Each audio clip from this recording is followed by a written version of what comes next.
Hello friends, welcome back to my YouTube channel. आज हम कर रहे हैं टीजीटी सोशल साइंस का जो एग्जाम हुआ था 7 नवंबर को थर्ड शिफ्ट में, उसका G K part.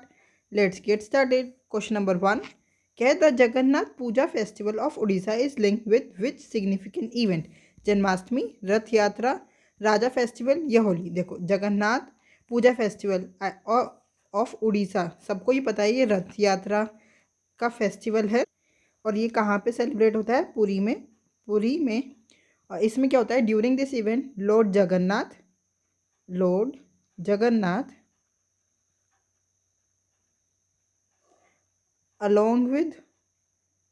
along with बालभद्रा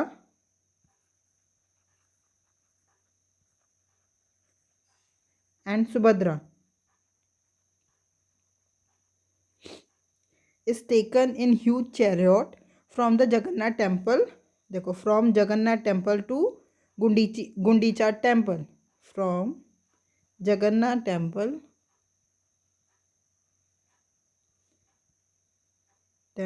to Gundicha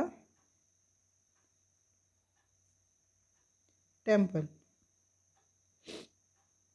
ठीक है। जन्माष्टमी लॉर्ड कृष्णा के लिए, मतलब बर्थ ऑफ लॉर्ड कृष्णा, इसलिए सेलिब्रेट किए जाते हैं। और Raja festival celebrate womanhood and onset of monsoon in Orissa. Holi festival of colours. Question number 2, how many banks were nationalised in 1969? 1969 में कितने बैंक्स नेशनलाइज्ड हुए थे? वो हुए थे 14 banks nationalised under the leadership of prime minister Indira Gandhi.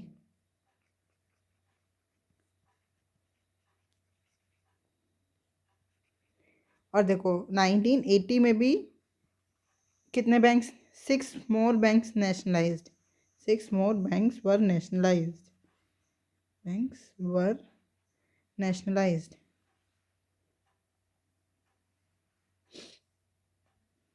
Question number 3, who won gold in men's F64 javelin at 2025 world para athlete for India? 2025 विश्व para athlete में पुरुषों की F64 भाला फेंक स्पर्धा में भारत के लिए स्वर्ण पदक किसने जीता? शरद कुमार, दीपक दहिया, देवेंद्र झांझरिया या सुमित अंटिल। देखो, ये पता है F64 जो कैटेगरी है पैरा एथलीट की, वो उसमें किसने जीता? Sumit until. Option number 4 is the correct answer. Sumit until he है जिसने पेरिस पैरालंपिक में भी F64 कैटेगरी में गोल्ड जीता था। अब हम और ऑप्शंस देख लेते हैं कि जो ये शरद कुमार है, ये किससे रिलेटेड है? ये एक हाई जंपर है, हाई जंपर। और कौन सी कैटेगरी में ये compete करते हैं? T64 और T63 और 64। ठीक है। Deepak Dhaiya is a para javelin thrower, मतलब एथलीट है जो कि जेवलिन एथलीट। और बट इनकी कैटेगरी है F, ये 64 नहीं, 46, इसका उल्टा F46। ऐसे देवेंद्र झाझरिया, इनकी भी कैटेगरी है जेवलिन थ्रोअर ही है ये भी, और इनकी भी कैटेगरी क्या है? F46। और जो देवेंद्र झरिया, ये है 2 time Paralympic gold medallist. 2 time Paralympic gold medallist.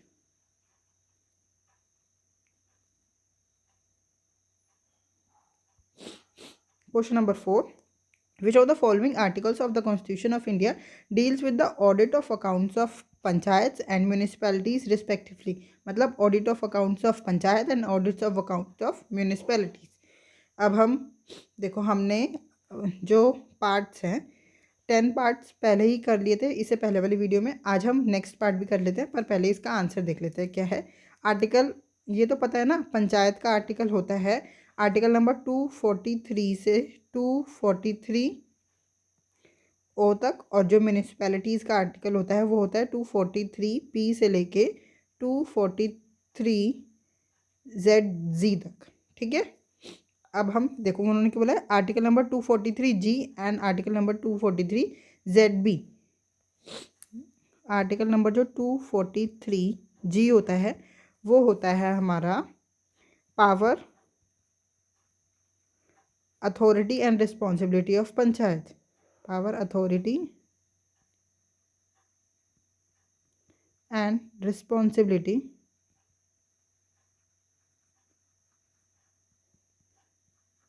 Of panchayat. और 243ZB भी देख लेते हैं। 243ZB ये आर्टिकल कौन सा होता है? Super session of municipalities. Super session of municipalities.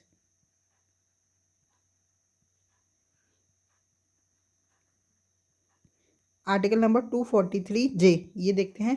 जे क्या होता है? Article number 243J is audit, audit of accounts of panchayat. 243J audits of accounts of panchayat. और 243Z ये भी होता है audits of accounts of municipalities.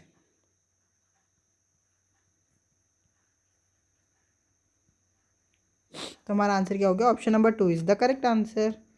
हम आगे के ऑप्शंस भी एक बार डिस्कस कर लेते हैं।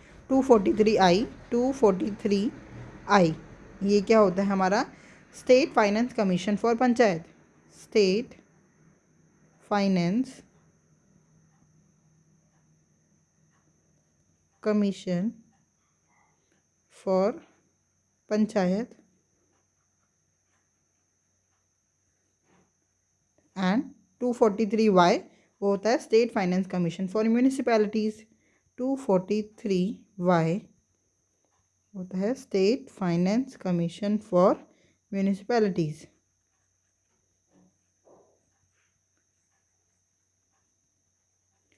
Then next 243M exemptions to certain areas from part 9. 243M exemptions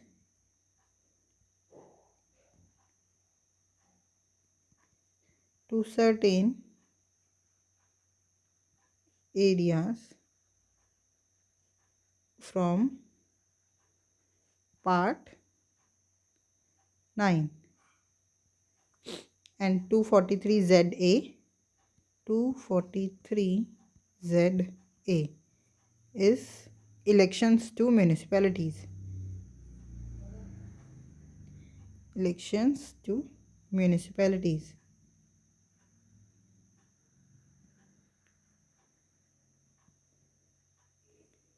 अब हम अपने आगे के पार्ट्स डिस्कस कर लेते हैं। 10 पार्ट तक हम कर चुके हैं। आगे पार्ट्स ऑफ इंडियन कॉन्स्टिट्यूशन, ठीक है। पार्ट 11 ये क्या कहता है? Relation between union and states. Relation between union and states. और जो मैं ब्रैकेट में लिख रही हूँ ये है इसके आर्टिकल्स 245 से लेके 263 तक, ठीक है। पार्ट 12 ये क्या है? Finance, property, contracts and suits. Finance, property,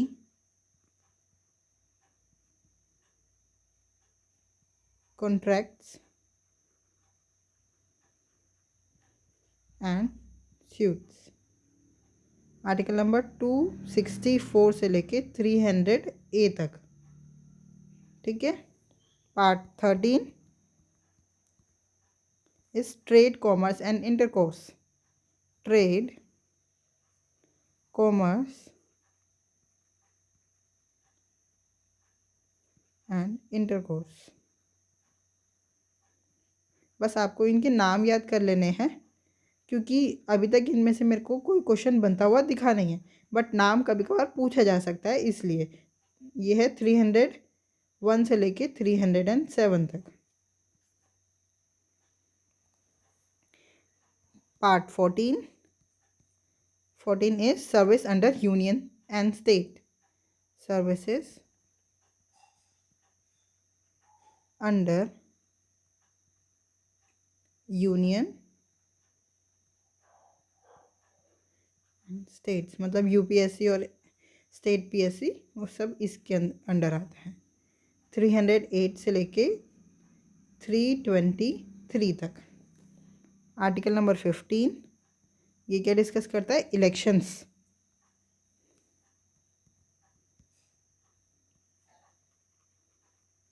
और आर्टिकल क्या है? 324 से लेके 329A तक।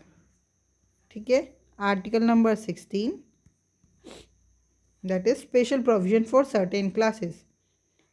Special provisions for certain classes. Article number 330 से लेके 342 तक। Then part 17 official languages. Next वाली वीडियो में हम ऑफिशियल लैंग्वेजेस मतलब मेन जो 22 लैंग्वेजेस हैं, ये तो पता ही होगा ना आपको। और जब हमने अपना कॉन्स्टिट्यूशन अडॉप्ट किया 1950 में, तब ओनली 14 लैंग्वेजेस ही इनिशियली इंक्लूड की गई थी। ठीक है, ऑफिशियल लैंग्वेजेस नहीं है। आर्टिकल नंबर 343 से 351 में लिखा हुआ है। और ऑफिशियल लैंग्वेजेस आती है शेड्यूल 8 में। जैसे ये पार्ट तो आपको पता है ना, हमारे कॉन्स्टिट्यूशन में एट प्रेजेंट कितने कितने 25 पार्ट्स, 448 आर्टिकल्स और कितने 12 शेड्यूल्स हैं, है ना। तो ऐसी जो ऑफिशियल लैंग्वेजेस है ये कौन से शेड्यूल में आती है? 8th शेड्यूल में। अब नेक्स्ट करते हैं part number 18th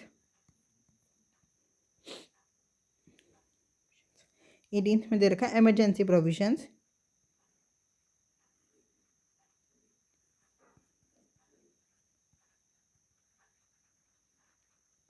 article number 352 से लेके 360 तक। Part number 19 that is miscellaneous.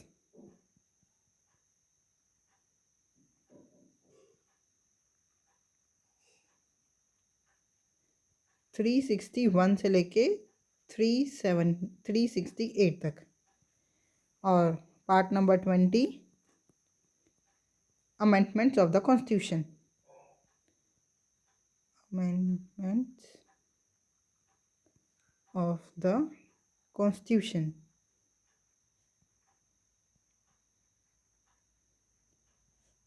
368 इतने ही मेरे हिसाब से इम्पोर्टेंट, मतलब आपको इतने ही नाम लर्न करने की जरूरत है पार्ट 20 तक। ठीक है। Question number 5, I think answer मैंने बता दिया था आपको। हाँ, question number 5, in which year was Netaji Subhash national institute of sports founded by the government of India? तो Netaji Subhash national institute of sports NIS founded by the government of India in 1961. Option number 3 is the correct answer. जो ये Netaji NIS ये जो institute है, ये है Asia's largest sports institute. लिख देती हूँ, Asia's largest sports institute and functions under sports authority of India, SPA के अंडर है ये। और known as Mecca of Indian sports, known as Mecca of Indian sports. Question number 6, which of the following is a demographic indicator collecting during the 2011 census of India? Industrial output, agriculture productivity, gross domestic product, ये sex ratio. देखो हमारे को पता है जो जो census होता है वो आबादी नापने के लिए होता है कि कितनी सेक्स रेशियो है। आपको पहले सेक्स रेशियो का मतलब पता होना चाहिए, नंबर ऑफ फीमेल्स पर 1000 मेल्स। सेक्स रेशियो का क्या मतलब है? नंबर ऑफ फीमेल्स पर 1000 मेल्स। तो जनगणना नापने के लिए ही जनगणना कराया जाता है, मतलब कितनी आबादी बढ़ गई है, हर 10 साल में होती है ये, बट अभी 2021 में नहीं हो पाई थी ड्यू टू कोविड। अब होगी 2027 में शायद होगी, बट आपको ये आबादी नापने के लिए ही होती है। तो इंडस्ट्रियल आउटपुट ये किससे रिलेटेड है? Industrial output is related is a economic indicator. Economic indicator.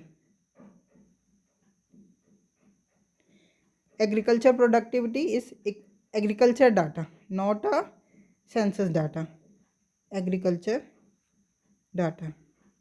और ग्रोस डोमेस्टिक प्रोडक्ट ये is a method to calculate national income, national income calculate करने का एक मेथड है। Question number 7, chief minister of Assam Himanta Biswa Sharma inaugurated the Janata Bhavan solar project in June 2024 to generate how many units of electricity per month? That is कितना है? असम के मुख्यमंत्री हेमंत बिस्वा शर्मा ने जून 2024 में जनता भवन सौर परियोजना का उद्घाटन प्रति माह कितनी बिजली उत्पादन के लिए किया? 3 lakh. Option number 3 is the correct answer. Question number 8, Khelo India youth games 2025 were held in which state? Khelo India youth game, एक तो हमारे को इसका ये एडिशन पता होना चाहिए कि 2025 में जो खेलो इंडिया यूथ गेम हुए ये कौन से एडिशन, कौन से नंबर वाले थे? ये थे 7th एडिशन और held in Bihar. Option number 2 is the correct answer. इसमें बिहार के कौन कौन से राज्य में हुई हमारे को ये भी पता होना चाहिए, कभी कभार ऑप्शंस में दे देते हैं। पटना में हुआ था, राजगीर, गया, Bhagalpur and Begusarai. And rank wise देख लेते हैं। रैंक हुआ तो बिहार में, ये तो आपको पता चल गया। रैंक मतलब फर्स्ट नंबर पे कौन आया, सेकंड पे और थर्ड पे, यही पूछा जाता है। फर्स्ट नंबर पे आया महाराष्ट्र, जिसने टोटल मेडल जीते, मैं यहाँ पे टोटल लिख देती हूँ, और गोल्ड, सिल्वर और ब्रॉन्ज। बस एक बार नज़र डाल लीजिए आप, ठीक है। सेकेंड नंबर पे हरियाणा एंड थर्ड पे Rajasthan. Maharashtra won gold medal, मतलब रैंक 1 पे था with total of 158 medals, 58 golds, 47 silver and 53 bronze. Haryana second number पे था with 117 medals, 39 gold, 27 silver and 51 bronze. Rajasthan third number पे था with 60 medals, 24 gold, 12 silver and 24 bronze. Question number 9, in which of the following articles of Indian Constitution is freedom of conscience and free profession, practice and propagation of religion mention? कौन से article में mention है? देखो हम यहाँ options देखते हैं, 23, 24, 22 and 25। मैंने आपको बताया था ये जो आर्टिकल्स कल इससे पहले वाली वीडियो में कि आर्टिकल नंबर 12 से 35 क्या है हमारे फंडामेंटल राइट्स। आज हम यहाँ पे बस उनके नेम डिस्कस कर लेते हैं, मतलब कौन सा आर्टिकल से कौन सा फंडामेंटल राइट्स है। ये उस दिन भी मैंने बताया था 6 फंडामेंटल राइट्स हैं हमारे। पहले 7 थे, right to property, fundamental right से हटा के एक लीगल राइट कर दिया है। अब यहाँ पे हम डिस्कस कर लेते हैं। सबसे फर्स्ट फंडामेंटल है right to equality, right to equality, article number 14 से लेके 18 तक, ठीक है। Then right to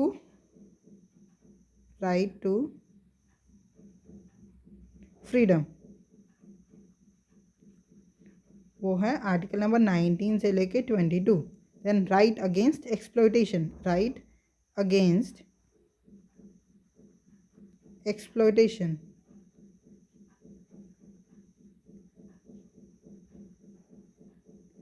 article number 23 and 24, ठीक है। Then right to freedom of religion, right to freedom of religion. देखो क्वेश्चन में भी हमारा रिलीजन वर्ड आया है, यहाँ पे भी आ गया, तो आर्टिकल नंबर 25 से लेके 28 तक। अब आपको आंसर, अगर आपको ये नाम भी पता होंगे ना, तब भी आप इसको एलिमिनेशन मेथड से कर दोगे। 23 और 24 वो तो होते हैं राइट अगेंस्ट एक्सप्लॉयटेशन, और आर्टिकल नंबर 22 किस में आता है, राइट टू फ्रीडम। बट यहाँ पे बात हुई है रिलीजन की, तो रिलीजन का एक ही आर्टिकल दे रखा है, article number 25।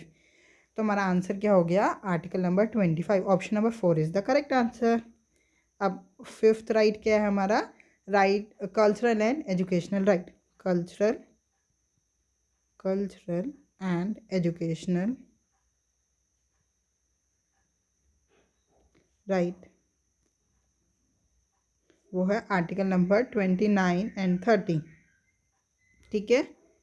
Then right to constitutional remedies, right to constitutional remedies, ये right to constitutional remedies is article number 32। और इसी को राइट टू कॉन्स्टिट्यूशनल रेमेडीज को heart and soul of Indian constitution बोलते हैं, बाय डॉक्टर B.R. अम्बेडकर ने बोला था। Heart and soul of Indian constitution by B.R. Ambedkar. कभी कभार क्वेश्चन ये आ जाता है, heart and soul of Indian constitution कौन से आर्टिकल को बोला जाता है, तो राइट टू कॉन्स्टिट्यूशनल रेमेडीज, या आर्टिकल नंबर 32 को, ठीक है। स्पेस है तो हम ये वाले आर्टिकल से भी डिस्कस कर लेते हैं, आर्टिकल नंबर 22, 23 एंड 24। 25 तो क्वेश्चन में दे ही रखा है। आर्टिकल नंबर 22 ये क्या कहता है, protection against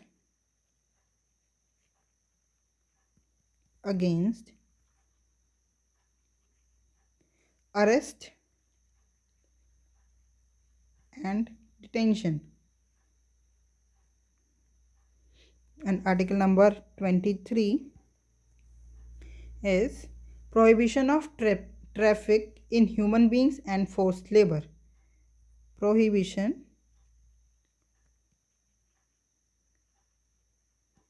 of trafficking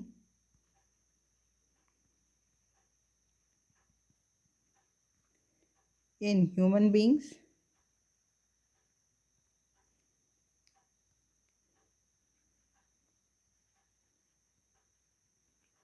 and forced labor।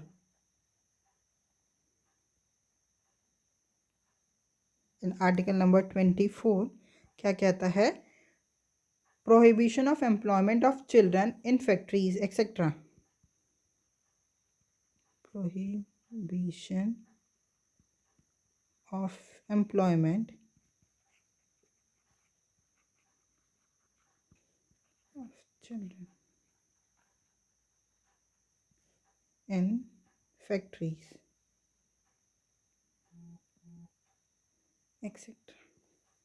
Question number 10, when was the public examination prevention of unfair means bill 2024 passed in Lok Sabha? February 2024, August 2024, June 2024 या अप्रैल 2024? तो ये the public examination prevention of unfair means bill 2024 passed in Lok Sabha in February 2024. Option number 1 is the correct answer. Question number 11. Saputara monsoon महोत्सव निम्नलिखित में से किस राज्य केंद्र शासित प्रदेश में मनाया जाता है? कहाँ मनाया जाता है? सापुतारा मानसून महोत्सव वो है गुजरात का एक फेस्टिवल और ये सेलिब्रेटेड इन सापुतारा और ये only hill station of Gujarat है, located in Dang district. Only hill station of Gujarat located in Dang district. ठीक है. Question number 12. Which technology is use to monitor the genetic composition of airborne microorganisms? कौन सी technique use की जाती है हवा में मौजूद सूक्ष्म जीवों की आनुवांशिक संरचना की निगरानी के लिए? Analogue barometer only, tape recorder, simple smoke test, ये एरियल मेटाजेनोमिक्स. तो कौन सी टेक्नोलॉजी यूज़ की जाती है? वो है एरियल मेटाजेनोमिक्स. और ये कैसे यूज़ की जाती है? Is Aerial metagenomics is an advanced technology used to collect and analyze genetic material. कौन से जेनेटिक मटेरियल? DNA और RNA, ribonucleic acid, from airborne micro organism such as bacteria, virus and fungus. ठीक है. Question number 13. The principal site belonging to Mesolithic period in Rajasthan was? Rajasthan में मध्य पाषाण काल से संबंधित प्रमुख स्थल डैश था? दमदमा, महादहा, बगोर या लंगनाज? तो वो था Bagor. Option number 3 is the correct answer. Question number 14. Which of the following birds has a black crown on the forehead contrasting with the pale neck and head, a brownish body and wings marked with black, brown and grey? तो वो कौन सा ये bird है? Himalayan woodpecker, great Indian bustard, Indian pelican या old world sparrow? That is great Indian bustard. Option number 2 is the correct answer. ये mainly Rajasthan में पाया जाता है बट ये अब इंडेंजर्ड स्पीशीज हो गई है और हम इसको one of the heaviest flying bird भी कहते हैं. इनका वेट अराउंड 15 to 20 kg के आसपास होता है. हिमालयन वुडपेकर, इसके बारे में भी हम हिमालय कटफोड़वा, ये है, has bed plum and red black crest, not a pale. ठीक है. Indian pelican large water bird है. ये क्या है? Large water bird. और old world sparrow is very small bird.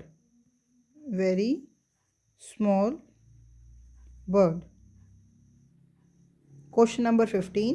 The Ganeshwar Jodhpura chalcolithic culture is located in Bihar, Andhra Pradesh, Rajasthan या उत्तर प्रदेश? तो ये कहाँ पे है? Ganeshwar Jodhpura chalcolithic culture is located in Rajasthan. Option number 3 is the correct answer. Question number 16. Which state government held बाल सभास in every village on 24 April 2022 to give children a platform to express their views and participate in पंचायती राज? देखो ये 24 अप्रैल को ही क्यों किया? क्योंकि 24 अप्रैल को पंचायती राज दिवस होता है. ठीक है. और ये कौन से स्टेट के गवर्नमेंट ने हर विलेज में बाल सभा ऑर्गेनाइज की? वो था Maharashtra. Option number 4 is the correct answer. यहाँ पे बच्चों को age group of 11 to 18 years age कितनी 11 to 18 ईयर्स के जितने भी बच्चे थे उनको अपने व्यूज़ एक्सप्रेस करने का मौका दिया और ताकि वो थोड़ा समझ पाएँ किसके बारे में? पंचायती राज के बारे में. Question number 17. In March 2025, which state became the first state in India to pass a law for creating a commission for senior citizens? तो वो कौन सा स्टेट था? Kerala. Option number 4 is the correct answer. Question number 18. Which of the following transaction is an example of injections into the circular flow of income? Injection का क्या मतलब है? अंत प्रवाह. देखो इंजेक्शन क्या होता है? जो those activities that add money into the economy. लिख देती हूँ. दोज एक्टिविटीज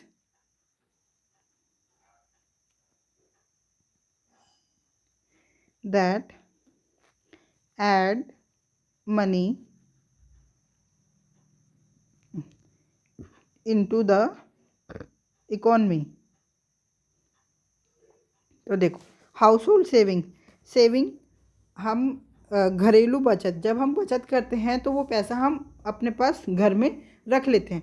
तो इकॉनमी मतलब इकॉनमी में से वो पैसा तो निकल गया, वो तो फ्लो ही नहीं हुआ, तो ये हो नहीं सकता. ये इंजेक्शन नहीं, ये लीकेज है. वेजेस अर्न बाय वर्कर्स, श्रमिकों द्वारा अर्जित मजदूरी. ये कैसा है? ये नॉर्मल फ्लो इनकम है, इंजेक्शन नहीं है. मतलब उन्होंने काम किया, उसके बदले उनको वेजेस मिले, तो ये नॉर्मल इनकम है. गवर्नमेंट स्पेंडिंग ऑन इंफ्रास्ट्रक्चर, अवसंरचना पर सरकारी व्यय. देखो गवर्नमेंट ने स्पेंडिंग करा है, मतलब वो ये एक एक्टिविटी हो गई है जिससे इकोनॉमी में मनी ऐड हुई है, तो ये हमारा injections. Option number 3 is the correct answer. Taxes paid by house hold, घरों द्वारा दिया गया कर. ये जो कर है, टैक्सेस होते हैं, ये हमारा लीकेज में आते हैं सारे, ये एक लीकेज है. देखो आपको इंजेक्शन लर्न करने का एक सबसे तरीका मैं बता देती हूँ. इंजेक्शन को कैसे याद करेंगे हम? GIX. जी से गवर्नमेंट स्पेंडिंग, आई से इन्वेस्टमेंट, एंड एक्स से इज एक्सपोर्ट. ठीक है. Question number 19. Under the prime minister Yashasvi scheme what amount was released in 2023 for pre matric scholarship? कितना अमाउंट था? वो था 32.44 crore. Option number 1 is the correct answer. Question number 20. Last question of this video. Which of the following renewable storage concepts use seaweeds derived paper to make biodegradable charge storage devices? निम्नलिखित में से कौन सा नवीकरणीय भंडारण अवधारणा समुद्री शैवाल से बने कागज का उपयोग करके जैव अपघटनीय चार्ज भंडारण उपकरण बनाती है? Standard lead battery, biodegradable paper super capacitor, या gasoline generator, nuclear reactor core. देखो रिन्यूएबल स्टोरेज है तो वो बायोडिग्रेडेबल पेपर सुपर कैपेसिटर. ये हमारा याद करने का तरीका है कि रिन्यूएबल स्टोरेज कॉन्सेप्ट है दोबारा बनना, तो नवीकरणीय, तो biodegradable paper capacitor. Option number 2 is the correct answer. I hope ये 20 क्वेश्चन आपको बहुत अच्छे से समझ में आएंगे. अगर आपको कोई भी डाउट है तो आप हमसे जुड़ सकते हैं @maths PS1 टेलीग्राम चैनल पे. Thank you. Keep learning, keep practising.